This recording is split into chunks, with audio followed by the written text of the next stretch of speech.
Hello, we're going to talk about chairs now. It sounds ridiculous that we're going to talk about chairs, but if you go online and look at the price of antique chairs in Malta or in England, the price is so low, it's really quite ridiculous. And if you have a catering establishment in England, you have to have a chair with a certain rating, otherwise you can't have insurance. So in England you've got this curious situation where you've got antique chairs which you can't use commercially because if they break, they're not insurable. And the chairs in the restaurants have to have a certain heaviness, and then they're insurable if someone falls or it breaks. So you've got this very strange health and safety thing happening in England. And if you have a dinner party in England with antique chairs and someone breaks the chair, the household in England is liable for the injury. And if someone breaks their hip at a dinner party, they'll get a bill for £80,000 because the person who falls not only wants the hip paid for, they want all the consultations paid for. They won't work for 3 to 10 years. They'll have loss of income claim, and they'll have a representative claim lawyer who'll want a third. There'll be penalties, interest, court fees. So the chairs are difficult, and as a result, antique chairs in England are dirt cheap. Well, you can buy a set of Victorian balloon backs for £50. You can buy a set of William IV chairs for £100. You can buy an 18th century farmhouse chair for £10. We have them for sale there, so I know what I'm talking about. So there's chairs and there's chairs. So if we come back to Malta, in Malta the collectors like these French chairs, French style chairs, and often in Malta they're made of chestnut, sometimes made of mahogany, and they're made of a lovely dense mahogany. And the collectors here like the Louis shape. This is a Louis shape, and it's a sort of curved shape, and you'll find in France mirrors with the same shape. You'll find in France panelling in rooms the same shape. You'll find in France doors on wardrobes the same shape. So it's a French shape, and it's come to Malta, and the Maltese have adopted it. And a chair of high price in Malta, made of chestnut, one chair can be €2,000. An armchair can be €5,000. If it's a very special armchair here in Malta, the arms will have a notch in the side for a cleric to rest their staff. In England, if you have a very special chair, the armchair will have no support on the right arm, so a soldier can sit down with a sword on his belt. So there were some oddities, there were some funnies.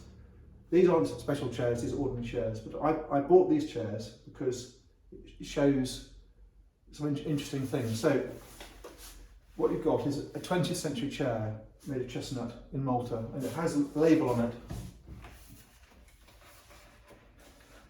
And it says on the label,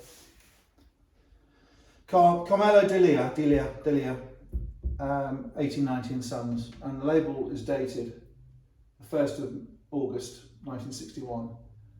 It says the showrooms in Santa Lucia Street, Valletta, modern and period furniture manufacturers. It has the customer's name, and it has the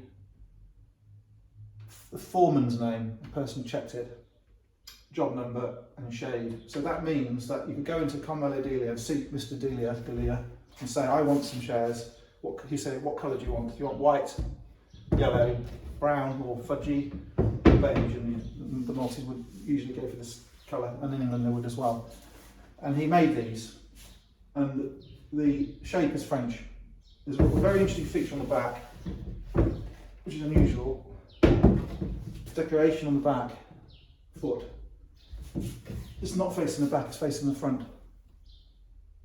That means the design really it's a hall chair. No, it's not a hall chair, but that's why this is on the front. If it was a dining chair, that would be on the other side.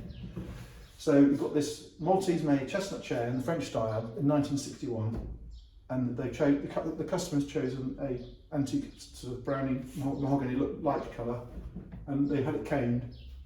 And the caning's been done very well. There's one thickness of caning. Sometimes you get double thicknesses. If this is a very expensive chair, you'd have caning at the front, and you'd have another layer at the back. to double thickness to make the back presentable. So this was bought as a dining chair. We've got two, might have been more, and I've seen lots and lots of them in Malta. Some have the gold on, some don't. If it was a French chair with a painted finish, they would call that rechampi. They would paint it, they could, in France, paint it green or cream or yellow, and you'd have this gilding on, and they'd put more gilding on. It's what's called parcel gild, and sometimes they get chipped and the gesso flakes off and it has a sort of lovely shabby chic effect. This one it's natural wood with a dark stain. I think they're very nice chairs, and I think the fact they've got a label is fantastic. And this Carmelo Di Lea factory company, I believe, is still going in Malta. And these two chairs will sell in Malta for 150 euros. That's all they are. And obviously it's cheaper than a new pair of chairs. So I've talked about the French pedigree, the cabriole leg, which is not Maltese, it's come to Malta. You've got the scallop, which is fairly French, it's a St James coquille type emblem. You've got this flower, which looks slightly Maltese because they did have the flower here on many of the pieces of furniture and mirrors and things. And you've got this situation where it's a second edition, if you like, of an early design of the chair. This is a sort of 1700s shape in pedigree, and it was still going strong in the 1960s. You can buy them new now, but they tend to have a slightly different shape. They sort of modernise the antique style, and there are elements of the legs, for example, but the modern ones aren't quite the same. This caning is quite expensive to replace. If you get damage on it, then the whole thing starts to unravel and looks awful, and it's not something that can easily be repaired. There are not many people in Malta who do it. There are people who can do it, I've heard, but I think to get a couple of chairs with the caning in good condition, which you can sit on and not worry about splitting, I think it's quite important. The early Maltese 18th century armchairs and chairs in this French style. The Maltese sort of tend to think they're the Maltese style. They're not really Maltese. They are French. This is a French pedigree. The prices they achieve in Malta are astounding. They are so expensive. Sometimes you have the couches with 2 seats, 3 seats. Sometimes you have, as I say, the armchairs. They would call them fauteuils if they're in France. Sometimes in Malta they have a leather covering. The prices they achieve here is absolutely incredible, and they are very, very widely collected. So we've talked about chairs. Thank you.